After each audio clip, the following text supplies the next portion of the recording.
Sitting in the car, waiting for a COVID test. What does your mind do to you?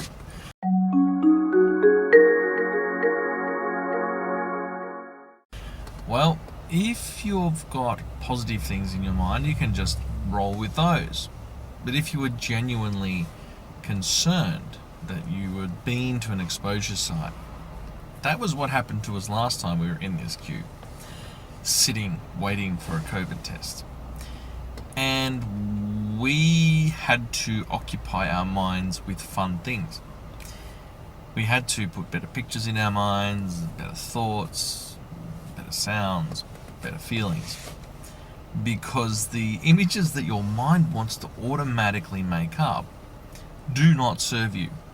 Because you can't control those elements. For example, we'd been to a restaurant the last time we were in this queue.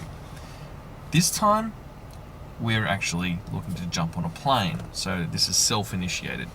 Whereas last time, we were responding to a text from the government saying, you have been in a COVID location, where somebody at the restaurant where you dined had COVID. And with that, we had to jump to the car and get tested. So this time is very different, but I remember how different the feelings were last time from this time, because we are in control of this one. The last time we were not in control. And this brings up a couple of interesting points.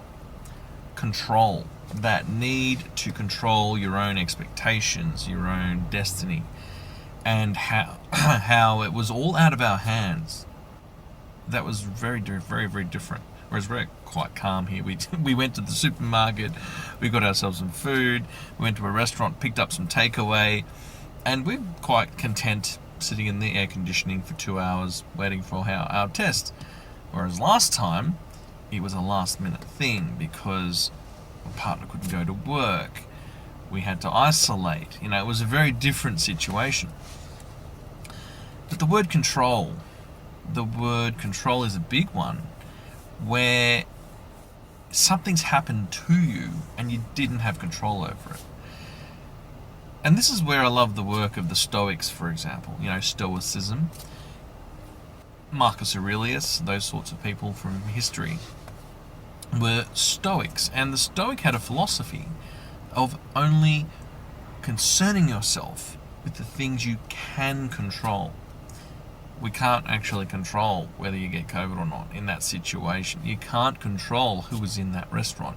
You can't control getting that text from the government. But what you can control is making the COVID queue, which you need to do to be released back into society, is to make it as comfortable as possible. So going through a takeaway, having some food in the car, having some bottles of water, and finding ways to entertain yourself, finding ways to tell better stories in your mind, and not put negative images in your mind. These are the things we can control. So I do like the idea of the Stoics. We couldn't control any of those things.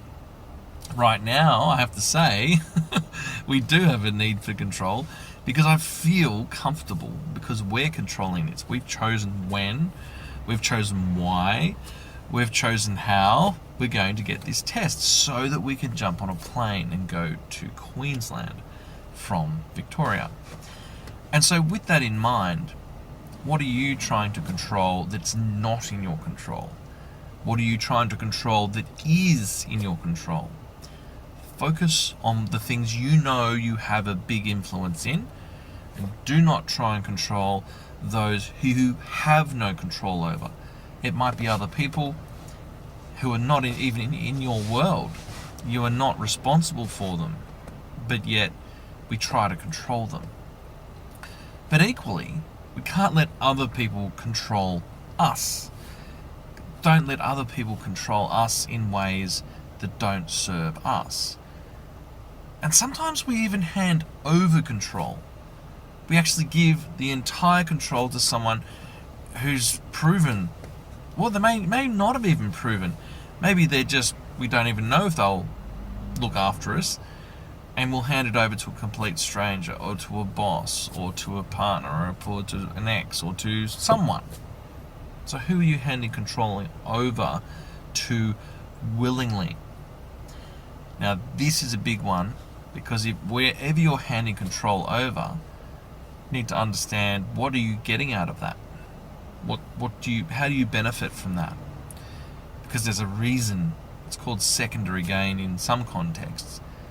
What are you doing to hand over that? Why are you handing over that control? And what are you getting out of it? What's the reason?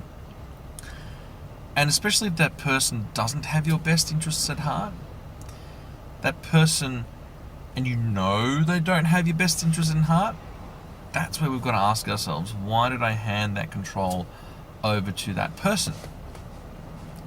And that's not to say it's a right or wrong answer. It's just a good exploratory question when we're handing over that control, to understand why we did it. Because there'll be something that we're chasing, something that we're needing, something that we need to move forward. And that thing we're chasing, the feeling or the emotion or that human need, that's the thing that we need to try and find a really elegant way of getting somewhere else, so that we don't hand that control to that person. And when we elegantly shift it from them to something else, we're having our needs met, we don't hand any control over to anyone else. So it's a fascinating journey. There are so many things to learn about ourselves. Who are you handing control over to? And what do you have control over?